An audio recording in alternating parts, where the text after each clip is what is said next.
오늘은 이 동방 박사와 이 별에 관한 본문을 가지고 몇 가지 말씀을 나누어 보겠습니다. 원래 당초의 계획대로 됐었더라면 우리 영아부, 유치부, 또 아동부, 중고등부, 청년부까지의 이 순서가 분명히 길기 때문에 저도 제 나름대로 계획 가운데 이 친구들이 시간을 때워줄 것이다 그렇게 생각을 했는데 이 계획대로 안 되어서 저도 이 시간을 지금 원래 설교를 한 5분 정도만 하려고 생각을 했었는데 5분 정도의 설교 분량으로 이 본문을 잡았었는데 오늘 제 계획대로 제 마음대로 안 됩니다. 그래서 조금 몇 말씀 더 붙여서 말씀을 나눠야 하겠습니다. 이 동방박사와 별 이야기는 우리가 성탄성극으로 많이 어렸을 때부터 나누고 또 성극을 하면서 많이 상상의 나래를 펼치고 실제 극 중에서 이렇게 이런 장면을 구체적으로 살펴보기도 하고 그런 경우가 많습니다. 그래서 우리가 되게 익숙할 거라고 생각을 하는데 여러분, 동방박사가 별을 계속 봤을까요? 그러니까 동방에서부터 자신들이 살던 곳에서부터 별을 보고 그 별을 따라서 계속해서 그 별의 인도함을 따라 유대 베들레헴 지역까지 오고, 그리고 순조롭게 그 별을 따라, 그러니까 처음 여정 시작부터 마지막 예수 그리스도께서 누워 계시는 구유 앞에까지 이 변함없이 끊임없이 지속적으로 별빛을 쫓아오게 되었을까요? 여러분 어떻습니까? 오늘 본문에 보면은 그렇지는 않은 것 같습니다. 오늘 본문 2절 말씀에 먼저 보면 유대인의 왕으로 나시니가 어디 계시냐? 우리가 동방에서 그의 별을 보고 그에게 경배하러 왔노라. 그러니까 동방에서 그의 별을 보고, 그러니까 동방에서 그들이 살던 곳에서 별을 봤습니다. 그리고 그 별을 보고 이제 이 유대 땅으로 찾아오게 된 것입니다. 그런데 이 별이 그대로 인도하였더라면 그 별빛만 따라서 와서 순조롭게 예수 그리스도를 예방을 했을 텐데 그 중간에 헤롯을 찾아갑니다. 그것은 별빛을 놓쳤거나 아니면 별빛이 지속적으로 그들의 길을 인도하지 않았다라는 뜻이겠죠. 그러니까 헤롯을 찾아가서 그 집이 어디 있느냐라고 묻는 거죠. 헤롯이 소동하면서 난리가 납니다. 아니, 내 아들도 아니고, 아니 우리 왕가에서 왕이 태어난 것도 아닌데 무슨 왕이 태어났다고 할까 하면서 난리를 피우면서 그 아이가 태어난 곳을 알거든 나에게도 알려달라라고 얘기를 하죠. 그리고 나서 그 헤롯에게는 그렇게 하겠다고, 알게 되면 우리들이 그 집을 정확하게 파악하게 되면 알려주겠다라고 해서 헤롯 그 궁으로부터 나왔을 때 그때에 9절 말씀에 보면 박사들이 왕의 말을 듣고 갈새 동방에서 보던 그 별이 동방에서 보던 별입니다. 그러니까 그때 한 번 봤다라는 거죠. 한 번인지 두 번인지는 모르지만 지속적으로 보여졌다라는 것은 아닌 것 같습니다. 동방에서 보던 그 별이 문득 갑자기라는 거죠. 문득 갑자기 앞서 인도하여 가다가 악이 있는 곳 위에 머물러 서 있는지라. 갈 바를 알지 못할 때에는 나타나 이렇게 인도하였고 그 별빛을 따라서 아기 예수님이 있는 곳을 정확히 찾을 수 있었다라는 것입니다. 그리하여 10절에 그들이 별을 보고 매우 크게 기뻐하더라. 이 별빛의 인도함을 받았다는데 많은 사람들은 이 별이 무슨 별일까 하고 그들은 아마 점성술사였을지도 모른다 이렇게도 생각을 합니다. 점성술사가 마귀가 아니고요, 히브리어 원어로 마귀라는 단어를 씁니다. 이 점성술사, 여기에서 뭐가 나왔냐면요, 이 영어로 쓰면 마귀가 MAGI거든요. 근데 마술사를 뭐라고 하냐면은 매지션이라고 합니다. 그러니까 마지션인 거죠. 발음을 다르게 읽으면. 그러니까 이들은 일종의 뭔가 요술사, 술사, 애굽에도 보면 이집트에도 보면 이 모세와 대항하는 여러 술사들이 있지 않습니까? 매지션들, 그런 사람들이었지 않을까라고 추측을 하기도 합니다. 그러니까 동방에서부터 동방의 점성술사들, 별을 보고 또 별의 이런 기이한 현상들을 보고 이 땅에 일어날 여러 가지 일들을 점치면서 사람들 앞에 기이한 현상을 이렇게 알려주기도 하고 보여주기도 하고, 자기가 알고 있는 별의 운행에 관한 지식을 바탕으로 기이한 일들을 행하기도 하고, 그래서 사람들을 깜짝 놀라기도 하고 하는 그런 점성술사였지 않았을까, 이렇게 말하는 사람도 있습니다.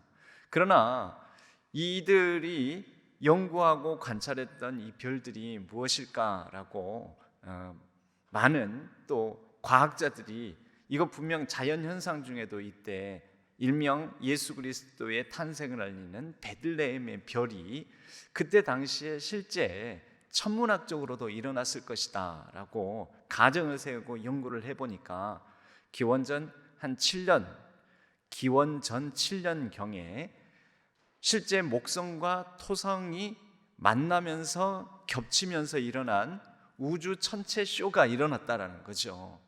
그랬을 것으로 추측을 합니다. 그래서 이때 아마 이 동방 박사들이 본 별이 우주에서 실제 일어난 목성과 토성이 만남으로 일어난 어떤 특별한, 그러니까 몇백 년에 한 번 정도 일어날 만한 특별한 우주 천문학적 현상이 일어났을 것이다, 이렇게 말하는 사람들도 있습니다.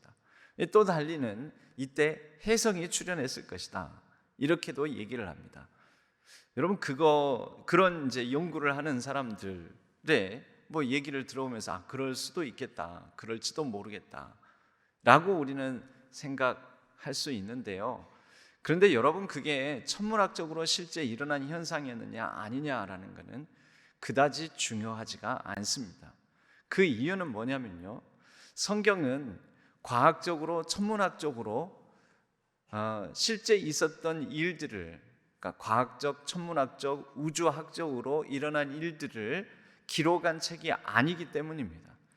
성경에 있는 사건, 성경에 있는 현상, 성경에 있는 사실이 과학적으로 규명이 되어야 한다라는 것은, 그건 우주과학 시대를 살아가는 우리 생각이지, 천문학적으로, 우주학적으로, 과학적으로 증명되고 기술되어야지만 그게 성경이 믿을 만한 이야기가 되는 것은 꼭 아니거든요. 만약에 그렇게 된다면 과학이라는, 아직도 과학은 우리의 자연현상과 천체현상을 다 규명하지 못하는데, 과학이라는 어떤 기술, 과학이라는 학문, 그 테두리 안에 성경을 가두는 결과가 돼버리기도 합니다.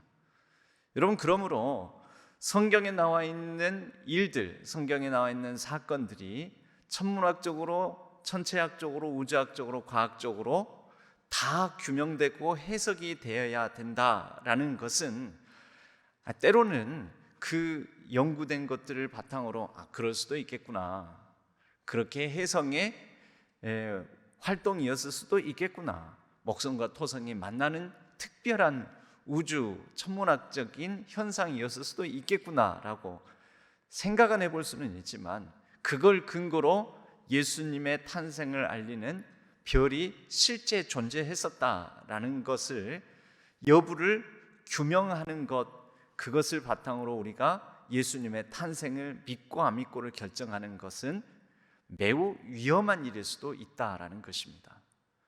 여러분, 성경은 과학으로 규정되고 규명되어서 과학이라는 학문을 통하여서 그렇게 설명되어야지만 우리가 믿을 수 있는 사건이 되는 것이 아닙니다. 애초에 성경의 기록은 그것을 염두에 두고 기록하지 않았기 때문입니다.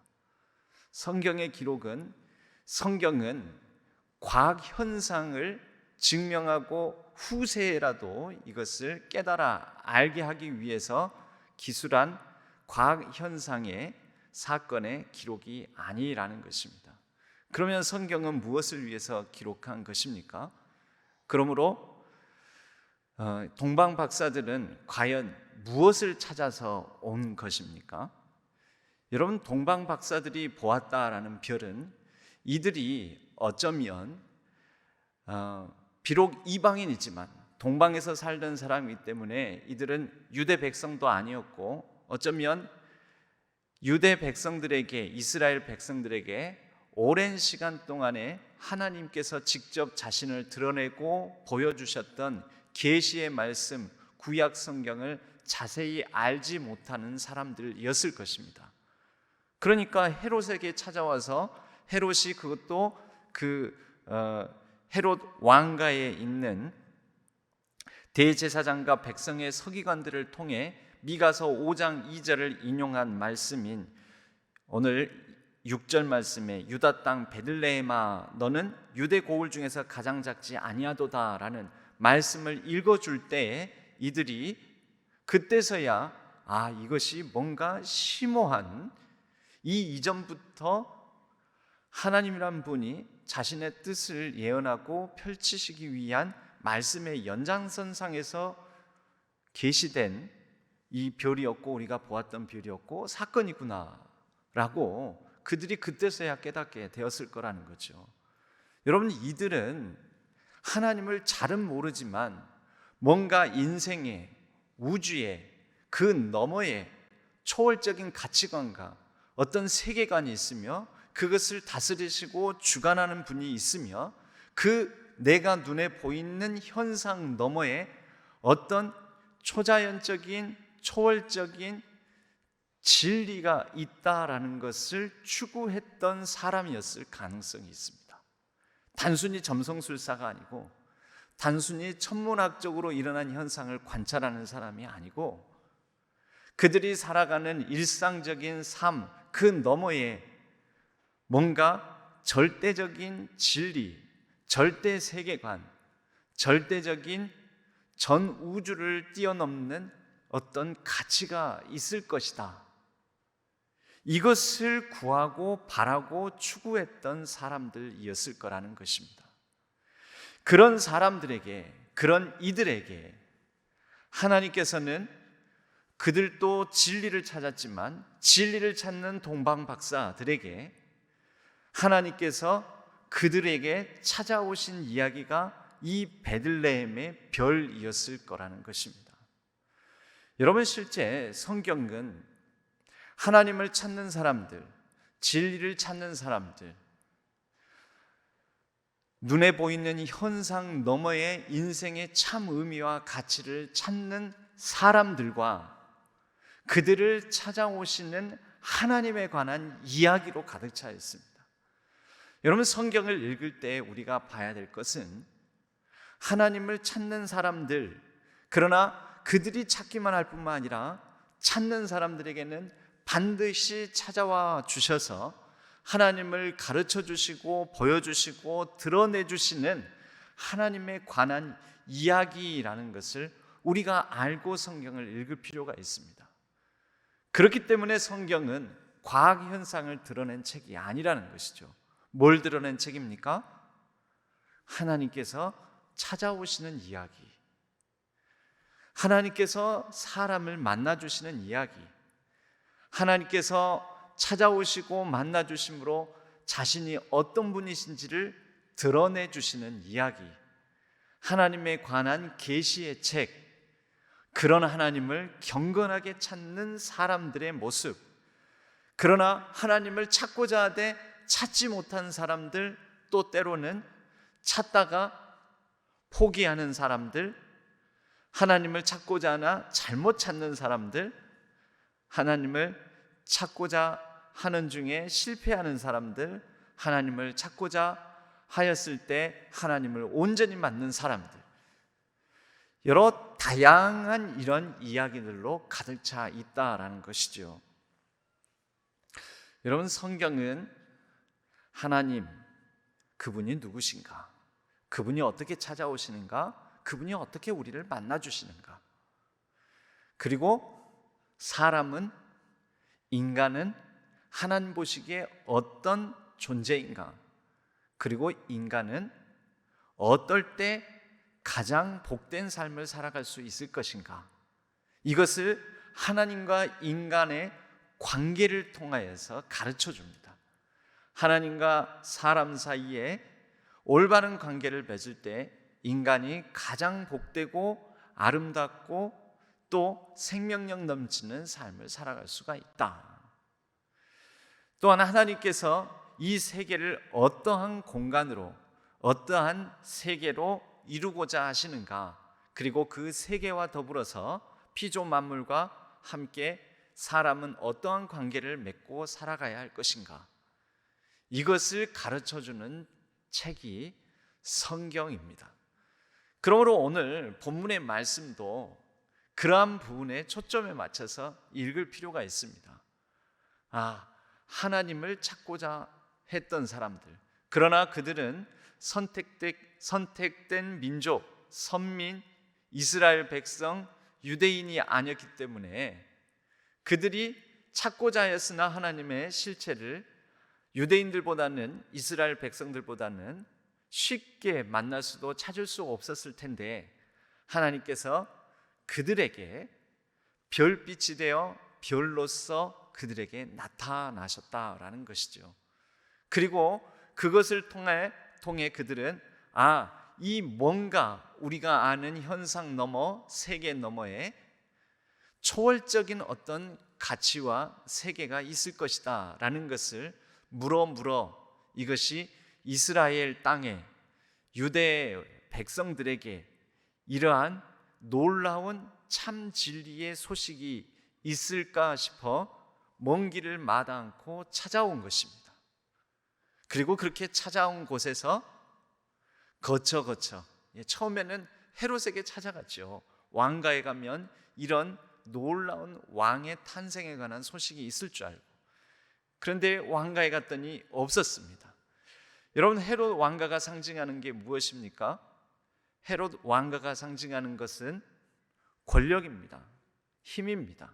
그리고 헤롯이라는 이 사람은 하나님과 백성 사이를 중개하는 기관, 장소라고 할 수 있는 성전을 지어서 그것을 통해 자신의 권력을 더 확고히 하고자 했던 그런 사람이고, 그러한 장소가 헤롯 왕실, 헤롯의 궁전입니다. 여러분, 성전은 하나님을 만나는 곳이죠. 그런데 이 성전을 누가 지었습니까? 이때 당시의 성전은 헤롯이 지었습니다. 헤롯이 왜 지었을까요?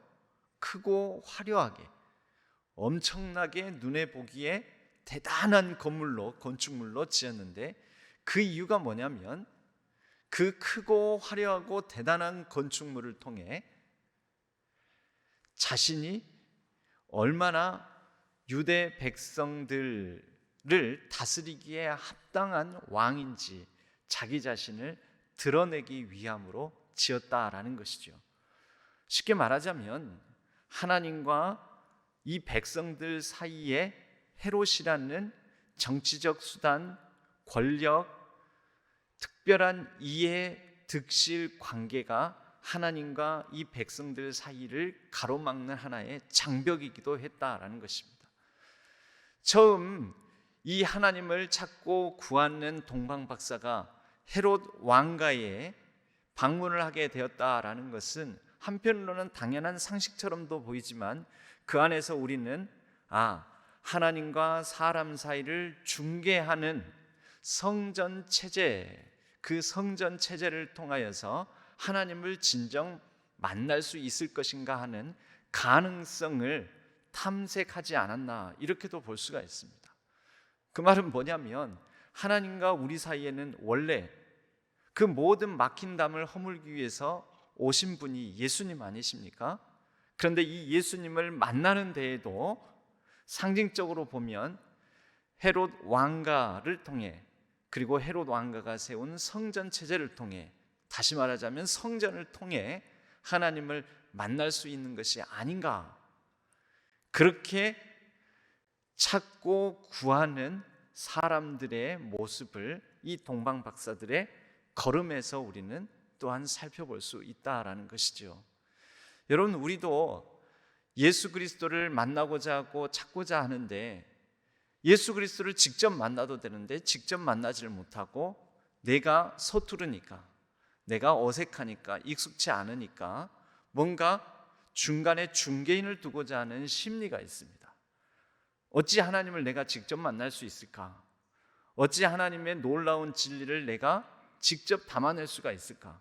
내가 어찌 하나님과 직접 내 기도가 상달되고 하나님과 이 친밀한 관계를 어찌 직접적으로 맺을 수가 있을까? 그래서 자꾸 우리는 사이에 뭔가를 두고자 한다라는 것이죠. 그런데 여기에서 만날 수 있었습니까? 없었습니까? 헤롯을 통해서는 만날 수가 없었습니다. 여러분, 우리는 하나님과 우리 사이를 다른 어떤 중간에 있는 중개인을 통해서 만나는 것이 아닙니다.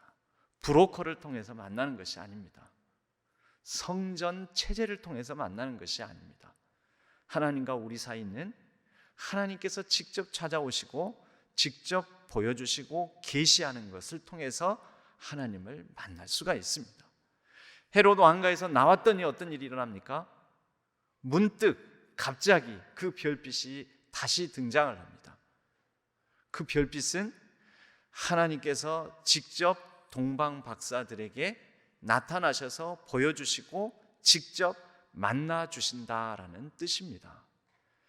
그렇게 해서 그들은 하나님께서 직접 인도하시는 그 별빛을 따라서 직접 만나 주시는 그 중간에 막힌 벽이나 담이 없이 예수 그리스도를 직접 만나고 경배할 수 있게 됩니다.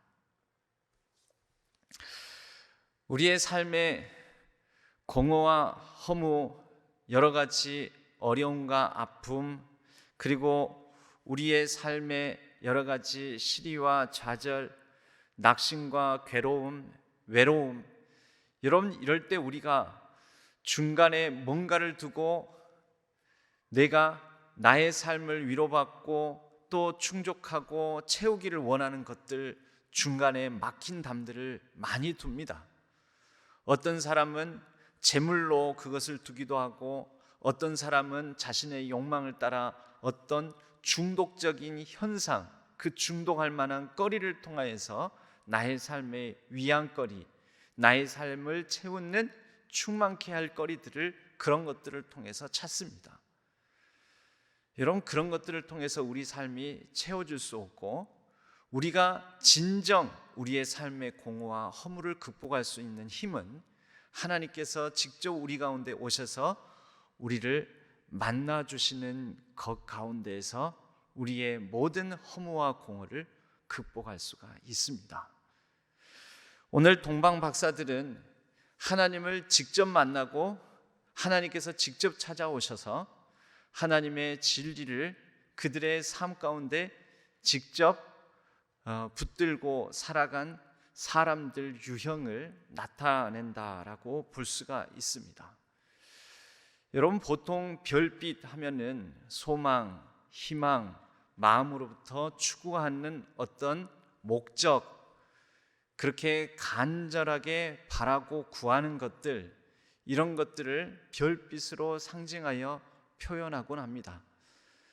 윤동주 시인의 경우에는 그의 시 서시에서 하늘을 죽는 날까지 하늘을 우러러 한 점 부끄러움이 없기를 잎새에 있는 바람에도 나는 괴로워했다라고 시 구절을 읊으면서 별을 노래하는 마음으로 모든 죽어가는 것들을 사랑해야지, 이렇게 얘기를 합니다. 별을 노래하는 마음으로 모든 죽어가는 것을 사랑해야지. 그리고 그의 시는 이렇게 마칩니다. 오늘 밤에도 별이 바람에 스치온다. 여러분, 하나님께서 우리에게 직접 만나 주시고 직접 찾아와 주시고, 그렇게 직접 만나 주시고 찾아와 주시는 분으로 우리 주 예수 그리스도를 우리가 만나게 하시지만요, 우리가 그 예수 그리스도를 추구하고 만나고 찾는 이 걸음들은 매번 흔들리고 우리의 여러 상황 가운데에서 별이 바람에 스치우는 것처럼 그 별빛이 흐려지기도 하고 보이지 않을 때도 있습니다. 오늘날 코로나 상황 속에서 우리의 마음이 때로는 이런저런 마음으로 어지러워지고 산만해지고 또 외로워지고 눌리기도 하는 것과 비슷합니다. 그러나 여러분, 또 다른 이 별에 관한 시, 이혜인 수녀님의 시 구절을 보면 이런 구절이 나오는데요, 겨울길을 간다라는 시입니다. 그 겨울길을 간다라는 시의 마지막 시 구절은 이와 같습니다. 고운 별 하나 가슴에 묻고 겨울 숲길을 간다. 고운 별 하나 가슴에 묻고 겨울 숲길을 간다. 이 시 구절은요, 봄이 지나고 그리고 여름이 지나고 가을이 지나고 그렇게 계절의 흐름에 따라서 다 지나고 난 다음에 추운 겨울이 오는 소리 가운데 흰 눈이 덮인 오솔길이 있고, 그러나 그 오솔길 추운 겨울 눈밭을 고운 별 하나 가슴에 묻고 겨울 숲길을 간다라고 노래하면서 마음속에 품은 별, 진리 되신 예수 그리스도, 그분을 향한 마음, 그분을 소망하는 간절한 믿음, 이것을 품고 결연히 주어진 길을 하루하루 살아내겠다라는 그런 마음입니다. 저와 여러분의 삶 가운데 이러한 고운 별 하나 동방 박사가 보았고, 때로는 희미해지기도 하지만 그러나 다시 그들의 삶을 하나님께서 직접 찾아와 주셔서 인도해 주시는 그 별빛 하나 우리도 가슴에 품고 가슴에 묻고, 우리에게 주어진 어떠한 삶의 현실이든 겨울 숲길을 처연하게, 때로는 담대하게 걸어가는 저와 여러분의 삶이 되기를 간절히 소망합니다. 오늘은 제가 저희 교회에 부임 인사를 한 지 딱 1년, 사실은 내일인데요, 1년 전 수요일은 23일이었습니다. 딱 1년 되었습니다. 저도 제 나름대로 이 1년의 시간들을 돌이켜보면 제 나름대로 고운 별 하나 가슴에 묻고 이 1년간의 봄, 여름, 가을, 겨울, 아니죠, 겨울, 봄, 여름, 가을, 그리고 또 겨울, 이렇게 사시사철을 난 것 같습니다. 그때 저는 여러분들에게 이런 인사를 드렸었습니다. 정호승 시인의 사람이 온다는 건이라는 시 구절을 여러분들과 나누었습니다. 사람이 온다는 건 참으로 실은 어마어마한 일이다. 그는 그의 과거와 현재와 그의 미래와 함께 오기 때문이다. 한 사람의 일생이 오기 때문이다. 부서지기 쉬운, 그래서 부서지기도 했을 마음이 오는 것이다. 이런 19절을 여러분에게 나누어 드린 적이 있습니다. 한 사람이 온다는 것은 실로 어마어마한 일입니다. 그런데 여러분, 그 한 사람이 제가 아니라 저와 여러분의 삶에 한 사람 한 분, 우리 주 예수 그리스도, 그분이 오십니다. 그분이 우리의 삶에 찾아오신다는 것은 참으로 어마어마한 일입니다. 이 세상, 이 땅 가운데 그분께서 오셔서 우리 가운데 함께 사시고 우리를 위해서, 인류 구원을 위해서 십자가에서 죽으시고, 그리고 다시 부활하셔서 우리의 삶을 참 생명으로 인도하시는 이 일은 참으로 인류 역사상 가장 위대한 일임에 틀림없습니다. 저와 또 우리 모든 성도님들 다 함께 우리를 찾아오시는 실로 어마어마한 분이신 그분의 찾아오심을 경험하고 그분을 우리 가슴에 품고 우리에게 주어진 겨울 숲길을, 때로는 봄길을, 여름 숲길을, 또 가을의 낙엽길을 사시사철 그분과 동행하며 한낮에도 반짝이는 별 대신 우리 주님을 마음에 품고 우리에게 주어진 삶을 걸어가는 귀하고 복된 삶이 되기를 주님의 이름으로 간절히 축복합니다.